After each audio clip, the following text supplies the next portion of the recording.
Mallards, it is Sunday, and today I'm going to talk to you about a film that Amanda and I watched this evening. It is a 2019 movie called Vivarium, and I had chosen it because it had been on my list for a while, because it was recommended in a mixture of like knowing that I like kind of creepy films and also knowing that I really like time loops and sort of just a weird treatment of time in a film. The internet had recommended Vivarium to me, and I did not know what I was getting into, and it's really something. So, spoilers for this entire film. I'm going to talk about like what happens in the film and then sort of my view of the film and a little bit of Amanda's insights too, although she's not here to share them. So the film opens with a shot of a cuckoo bird, baby bird, pushing the other baby birds out of a nest, which if you are at all familiar with what a cuckoo does, a cuckoo lays its eggs in another bird's nest, and when the cuckoo hatches, it pushes the other eggs, if they're not hatched, and the other birds out of the nest. And then it just gets the mother to focus all of its attention on feeding this cuckoo, who is so much bigger than most of the birds whose nests it lays in. So the mother is working really, really hard to feed this giant baby. And for whatever reason, birds just don't notice. The bird's not like, this baby bird looks nothing like me. They're just like, oh my gosh, this baby bird's so hungry, I've got to feed it. And that's fascinating, like a fascinating thing completely separate, but is definitely trying to explain to you a little bit about what is going to happen in this film. And then we move on to meeting a young couple who are excited to be looking for a home and apparently have been struggling to find a home because the market hasn't been great. So they want to find a home because they want to build their lives together, and they eventually end up at this real estate agency where the guy, Martin, who is there and greets them, is weird. Like, very non-human interactions. Inflections are very strange. And so then immediately Amanda and I were like, is he a robot? And I said, I think he's an alien because of the whole cuckoo thing. And then Amanda was like, maybe he's Fae. And we weren't entirely sure. But the entire interaction was really stilted and awkward in a way that it fascinated me that the characters actually went with him to see the home. He was like, come, we have yonder. It is our new complex, and it's not very far away. It's pretty close, and it's got everything you need for it to be your forever home. And they didn't ask any follow-up questions. They just like took their car and drove after him and end up in this subdivision where literally every single house looks exactly the same, and there are no cars on the streets or anything like that. And if they'd looked up to the sky, I think that would have been the first clue that something was weird, because all of the clouds are very similar and they're all cloud shaped. Like, they don't have any distinct shapes. They look like a little kid's drawing of a cloud. And he brings them into home number 9 and shows them around. And the sign outside says, like, this will be your home forever. And that's not ominous at all. And then while they're in the backyard, looking at the backyard, he just leaves. And then when they come back out, he's gone.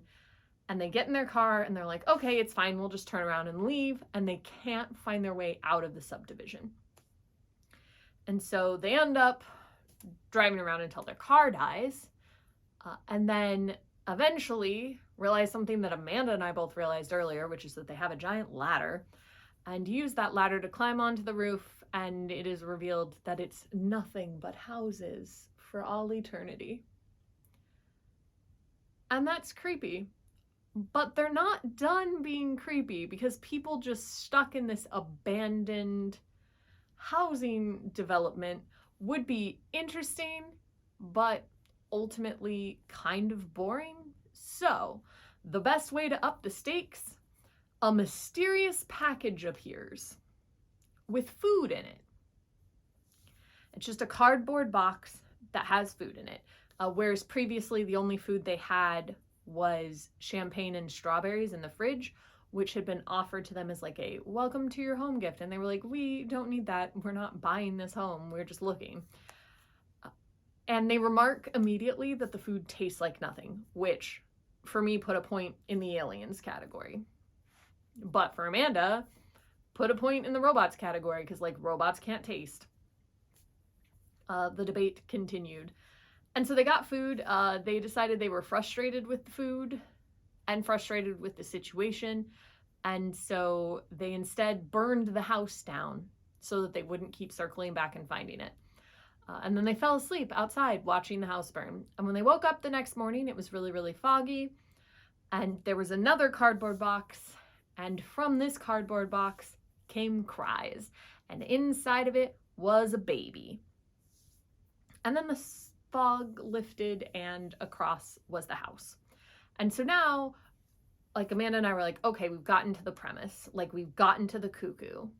So here is this baby that is not theirs, but it says on the inside of the box, like, raise the child and you'll be released.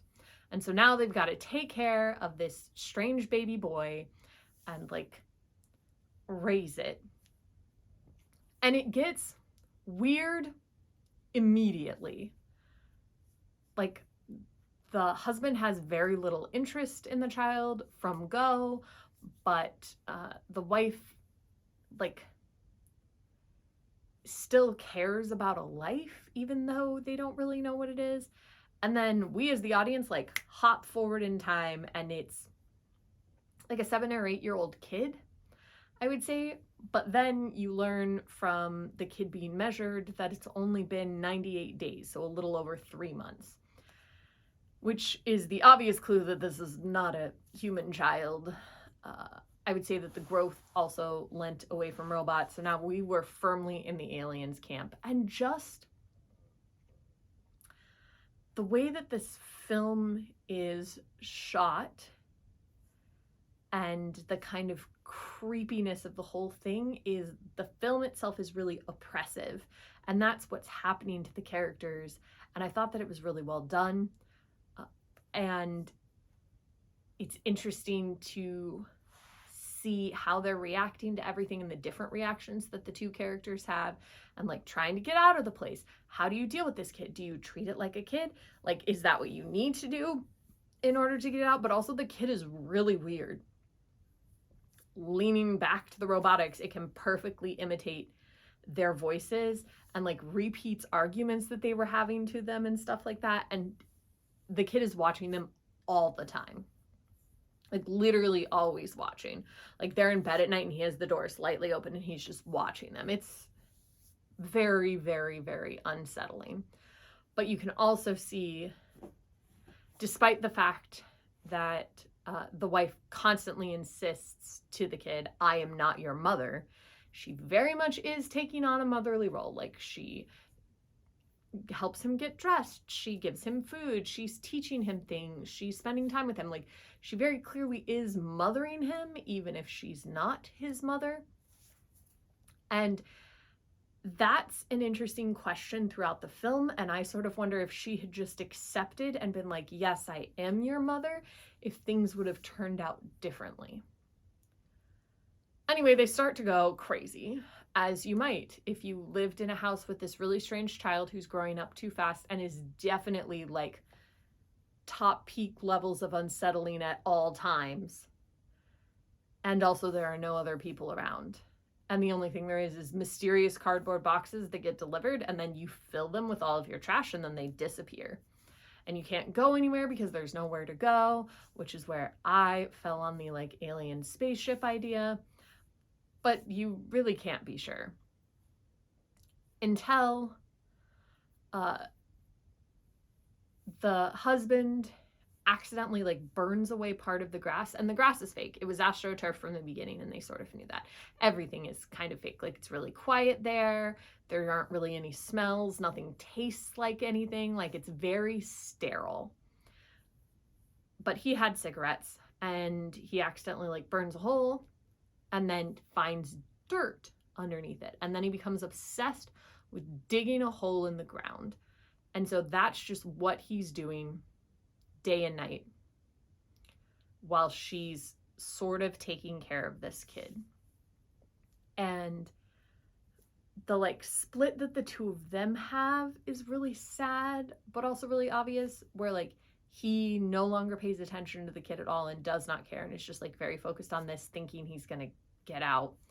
And it's clearly not good for his health, but he doesn't care. Meanwhile, she has started to focus more on the kid, and like their relationship is suffering, but she still finds the kid creepy. So it's a weird mixture of things, because like he's like, we should just let the kid starve, and she won't let that happen. And so they butt heads on that sort of thing. And I don't know if she's thinking about the like, raise the kid and then you will be released, or what's going on. But eventually the kid has become an adult and then is really mean to them, like locks them out of the house. All this other sort of stuff happens. Like he seems very rude, because she was taking care of him and protecting him, and it just seems mean the way he treats her. He clearly has no care or compassion for her, and hasn't the entire time, which is another interesting thing, because you don't understand like what they wanted out from this. But he does have a book with a bunch of alien language in it and information about like a family, which, like I said, is what leads me to believe that they are aliens. But it's interesting that like, while he does seem to get a better grip on language and communication and sarcasm and some other stuff from them, he doesn't develop care. And I don't know if that's because they didn't really show it, or if just whatever sort of creature he is isn't capable of it. But eventually, digging the hole day and night kills the husband, and he dies. And what the boy says, who's now a man, is, I think it's time for him to be released. And that's when you realize that like, you will be released means that you will die. And so he like seals the guy up in a body bag and throws him down the hole. And earlier, the man had like reached a really, really deep point of the hole, the husband, and he had found something, and Amanda and I weren't sure what it was. I was like, is that a face? And she was like, it seems like a tarp. And then we realized in that moment that it was like another body bag, and clearly somebody else had been buried there before, which lends itself to this being a perpetual cycle. And so that was interesting and creepy. And then I was pretty sure that she was going to end up dead, wasn't sure how it was going to happen, and then she was going to also get buried. Or maybe, like, now that the husband was gone, she might have a chance to get out. Wasn't really sure. And that is when Vivarium took like a really hard left turn. I don't even know if it just got completely differently surreal. And that is, the boy had been leaving frequently and disappearing, and clearly was communicating with like other aliens in some sort of way, because he brought back the book with alien language, and he was like talking about the aliens, and was clearly like learning stuff while he was away and doing other things. And sometimes like he brings back boxes, and she can't seem to follow him, because like he walks around a corner, and then when she gets around the corner, he's gone. So she really has trouble tracking him, doesn't know where he's going. And so she decides to follow him. She's much quieter than he is. She takes a pickaxe that they had in their car and attacks him. And that's when things get really weird. He like does a weird transforming thing. Like she cuts him across the face and he falls, and then he's like moving in a really weird and creepy manner. And then he literally lifts up the sidewalk to create a space for himself and slides in there to run away. And she manages to prop the sidewalk open with the pickaxe and like follow him, and travels through a really surreal series of the same home, where she's like falling through the floor like quicksand, and every time she's in the home, like all of the lights are a color. So like it's a completely blue house because all the lights are blue, and then it's all red because all the lights are red. And she like sees another suffering mother at a table, and she sees another father. I'm using these like obviously people who are taking care of their own alien, who's like in the bathtub because he slit his wrists, and like things like that. And she just like keeps seeing them, but then she's like falling through the floor like it's quicksand to fall into the next one, and then eventually she like falls out of that one and then tumbles down the stairs, and then she's like back in the house that she was already in, and it's just like a regular time. And then she's stumbling outside, and it's clearly like messed her up, and she's kind of freaking out. And then we just like hop forward to her talking to the kid and dying. And he's like, yeah, a mother is supposed to take care of you. And then she's like, yeah, and then what happens to the mother like after they prepared you for the world? And he's like, well, then you die. And then she just like dies. And her parting words are, I am not your effing mother, which seems apropos. And then he seals her up in a body bag, and he throws her into the ground, and then he seals the whole ground up. And then he goes to where the real estate agent is. Well, and then he paints over the place where they've been measuring his height, and you see that it's like 200 and some days, so like not even a year, and he's become a total adult, and also they've died. And then he returns to the real estate agent office, where that real estate agent is now like really, really old, and he dies, and he like takes over, and then like obviously the cycle is perpetual. What are they trying to gain from it? I have no idea. That was radically unclear. Like I didn't really get a grasp on what he was or what he was interested in, or like the larger scope of who put him there was interested in, or if it was just that's the way of life. Because after the cuckoo shot in the beginning, there's a young girl, the wife teaches school, and there's a young girl who's outside, and she sees the baby birds, and our main character, she explains about cuckoos, and the little girl says like, that's really sad. And she's like, that's sometimes just the way nature is. Like it's not all sad, but that's just the way nature is. And so I get the feeling that this is just the way nature is. And I didn't necessarily feel unsatisfied by the ending. I felt very unsettled by it. And there were a few things that I would like to know. But I thought it was a striking film, and it definitely got me thinking. Like I was thinking about it for hours. It's been hours, and I've been thinking about it pretty consistently. And I know Amanda was thinking about it. So I think it's a really fascinating film, and I think it's really, really well done. And I think this idea of like how exhausting this child is really interesting, that they like give everything until they are dead, and then it just perpetuates a cycle, and that starts all over again. And that is what a cuckoo does. And so the idea that like that in the natural world with animals is like mirrored with humans and some other creature is interesting. But I really do wish that I'd had a little bit more of a glimpse into the wider world, like a little bit of a step out from yonder so I could see what it actually was, or a little bit of a step out from the kid so I could see what he actually was. He's got some bird characteristics, but I don't necessarily think he was a bird. I'm still very much on the alien train, but I'm glad we watched it. I definitely recommend it. Of course, if you watch this video, I've spoiled the whole gosh darn thing. So if you haven't watched it yet, now you know what's going to happen, and maybe that's okay with you. But if you have seen it, let me know what your thoughts were. Like, who did you think the boy was? And how did you feel about the ending? And also, did you think that if she just accepted being his mother and called herself the mother, that she might have made it through? I don't necessarily think so. I think that the goal of the whole thing, or not necessarily a goal, but like their calculated outcome, is that the parents end up dying. But I did start to think, like, if they had more embraced the child, would they maybe have lived? And I don't know if that's the case. So I'd be curious to hear your thoughts on all of that. But I'm glad we watched the film. It's really creepy. It's on Netflix. You can check it out. And I'm not going to edit this. So I will see you tomorrow.